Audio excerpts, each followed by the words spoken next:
Hello everyone, कैसे हैं आप लोग। उम्मीद करती हूँ कि आप लोग अच्छे होंगे और आपकी प्रेगनेंसी भी हेल्दी चल रही होगी। सो गाइस, जैसे ही हमारी प्रेगनेंसी कंफर्म होती है तो हमारे मन में एक सवाल ज़रूर आता है कि हमारा होने वाला बेबी लड़का होगा या लड़की होगी, क्योंकि हमें रूम डेकोरेट करना होता है, नाम सिलेक्ट करना होता है, ड्रेसेस तैयार करने होते हैं। तो ऐसे कई सारे रीजंस होते हैं। तो ऐसे में ये सवाल उठना स्वाभाविक ही है। तो आज की वीडियो में मैं बुजुर्ग महिलाओं के बताए हुए और जो मेरे अंदर सिम्टम्स थे वो मैं आप लोगों से शेयर करूँगी। क्योंकि जब हम प्रेग्नेंट होते हैं ना, तो हमें ऐसा लगता है, जब हमारे मन में ये सवाल उठता है कि लड़का होगा या लड़की होगी, तो हम ये सोचते हैं कि यार मेरे साथ ऐसा कुछ हो रहा है, तो क्या ये लड़का होने का संकेत है, क्या ये लड़की होने का संकेत है।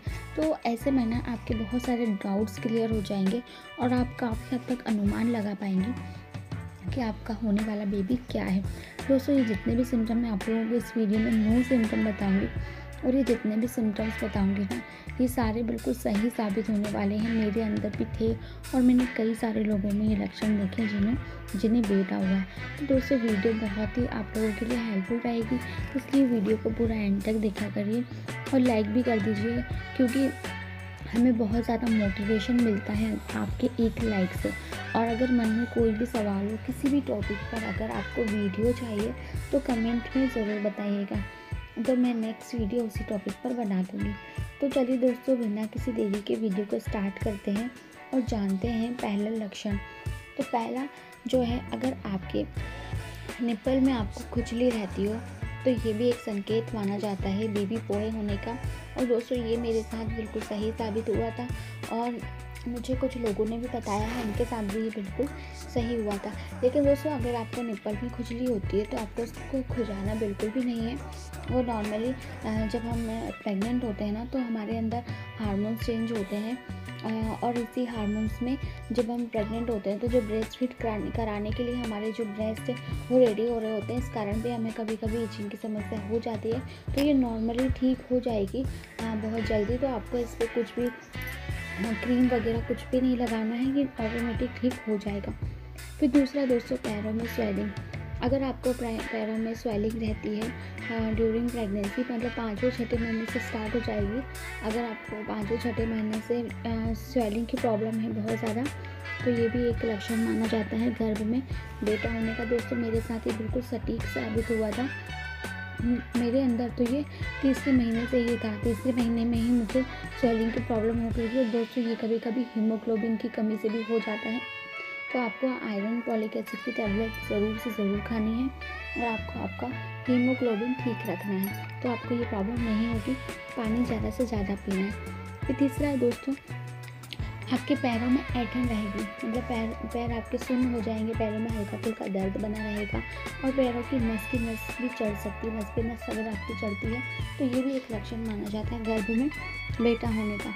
फिर चौथा लक्षण है दोस्तों, अगर आपके अनचाहे बालों की ग्रोथ बहुत ज़्यादा हो गई है और आपके जो बाल हैं वो कड़क जैसे लड़कों के होते हैं ना, बिल्कुल एकदम कड़क और लंबे लंबे आ रहे हों, काले आ रहे हों पैरों में या फिर अंडर आर्म्स में या फिर अपर लिप्स पे इनकी ग्रोथ बढ़ गई हो, तो ये भी एक लक्षण माना जाता है लड़का होने का।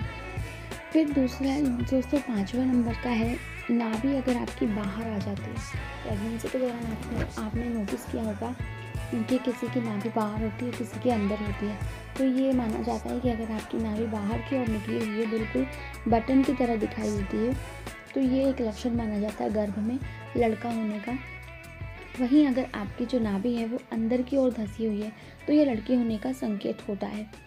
फिर 6ठा नंबर का है दोस्तों, अगर आपकी प्रेगनेंसी बहुत ज़्यादा स्मूथली चल रही है, उसमें कोई भी दिक्कत नहीं आती है, जैसे कि कभी किसी को पैरों में दर्द होता है, किसी को सर में दर्द, किसी को कमर पीठ में, ये सब आपको बहुत ना के बराबर दर्द हो रहा है, तो ये लड़की होने की निशानी होती है। वहीं अगर आपने बेटे को कंसीव किया होगा तो आपको बहुत ज़्यादा प्रॉब्लम आएगी यहाँ पर, मतलब कि आपको बार बार दर्द होगा, बार बार आपको सर में दर्द होगा, कभी कमर में, कभी कुछ ना कुछ वॉमिटिंग वगैरह कुछ ना कुछ आपको होता ही रहेगा। मतलब कि अगर आपकी प्रेगनेंसी में बहुत सारे कॉम्प्लिकेशंस है तो ये बेटा होने का संकेत होता है। और अगर आपकी प्रेगनेंसी बिल्कुल स्मूथली चल रही है तो ये बेटी होने का संकेत होता है। फिर 7वें नंबर का है दोस्तों, बालों का टूटना झड़ना। अगर आपके बाल बहुत ज़्यादा टूटते हैं, झड़ते हैं, तो ये लड़का होने की निशानी माना जाता है। वहीं अगर आपके जो बाल हैं वो बहुत ज़्यादा बढ़ रहे हैं, काले हो रहे हैं, घने हो रहे हैं, तो ये गर्भ में लड़की होने का संकेत होता है। लेकिन दोस्तों, अगर मैं बात करूँ मेरी, तो मेरे साथ ना ये गलत होता है, क्योंकि और गलत भी कहेंगे इसको, सही भी कहेंगे, आई डोंट नो, बिकॉज ये जो है ना, मेरे साथ क्या था, कुछ लोग ऐसा बोलते हैं कि अगर आपके बाल टूट रहे हैं, झड़ रहे हैं, तो बेटा होता है, और लंबे हो रहे हैं, काले घने हो रहे हैं, तो बेटी होती है। और कुछ लोग इसका अपोजिट बोलते हैं कि काले घने लंबे होने पर बेटा होता है, और झड़ते हैं, टूटते हैं, तो बेटी होती है। तो दोस्तों, मेरे साथ क्या था ना, मेरे साथ तो मेरे बालों की ग्रोथ और ज़्यादा बढ़ गई थी, सिल्की हो गए थे बाल, बिल्कुल स्मूथली हो गए थे, बहुत, तो मतलब काले घने लंबे। तो मेरे अंदर ये सिम्टम, आप चाहें तो बोल सकती हैं कि गलत भी होता है, और कई वीडियोस में आपने देखा होगा कि इसका जस्ट अपोजिट बोलते हैं। तो मेरे साथ क्या था, मेरी बालों की ग्रोथ बहुत ज़्यादा हो रही थी। फिर नेक्स्ट दोस्तों, ये बहुत ज़्यादा सटीक माना जाता है, और ये मुझे पता नहीं क्यों अंदर से ऐसी फीलिंग आती है कि ये सिम्टम ना ज़रूर मतलब बहुत सही साबित होता होगा, कि जो कि है आपकी नोज़ का साइज़ बढ़ जाना। अगर आपकी नाक का शेप बढ़ जाता है, तो ये बेटा होने की निशानी होती है दोस्तों। ये 101% आप इस पे विश्वास कर सकते हैं। आप जब भी अगर आपको देखना हो ना, तो ऐसा नहीं कि बहुत गौर से देखना होगा, आप ऐसे ही देखेंगे ना तो भी आपको दिख जाएगा। मतलब कि कांच के सामने खड़े हो जाइए आप, और अगर आपकी नोज़ का साइज़ बड़ा होगा ना, तो आपको तुरंत समझ में आ जाएगा, क्योंकि बहुत ज़्यादा विजिबल होती है अगर आपकी नाक का शेप बढ़ जाता है तो ये सिम्टम मेरे अंदर भी था, और मुझे काफ़ी हद तक ये सही लगता है। फिर दोस्तों, नेक्स्ट है 9 नंबर का, अगर आपकी गर्दन का जो पीछे वाला हिस्सा होता है ना, वो अगर उसमें ब्लैकनेस आ गई है, वो काफ़ी ज़्यादा ब्लैक हो गया है, तो ये भी माना जाता है कि ये गर्भ में लड़का होने की निशानी होता है। क्योंकि दोस्तों ऐसा होता है कि अगर जैसे ये मेलेनिन के कारण होता है, एक मेलेनिन हार्मोन होता है, जो कि अगर आपकी बॉडी में बढ़ जाएगा ना, तो उसके कारण आपके कुछ हिस्से जो हैं वो काले पड़ जाते हैं, तो उनमें से गर्दन का एरिया भी होता है। तो लोगों का ऐसा मानना होता है कि ये लड़का होने की निशानी होता है। लेकिन दोस्तों, ये जो जितने भी सारे सिम्टम्स मैंने आप लोगों को बताए हैं, ये जो सिम्टम होते हैं ना, ये किसी पे 100% वर्क कर जाते हैं, किसी पे नहीं करते। आप इससे सिर्फ एक अनुमान लगा सकती हैं और कुछ भी नहीं।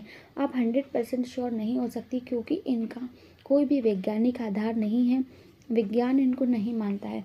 तो आपको कौन कौन से सिम्टम दिखाई देते हैं, प्लीज़ मुझे कमेंट में ज़रूर बताइएगा। और इसके पीछे के रीज़न कुछ के मैंने बता दिए, और कुछ का मैंने नहीं बताया, वो मेरे ऑलरेडी वीडियोज़ पर हैं, तो आप देख सकते हैं।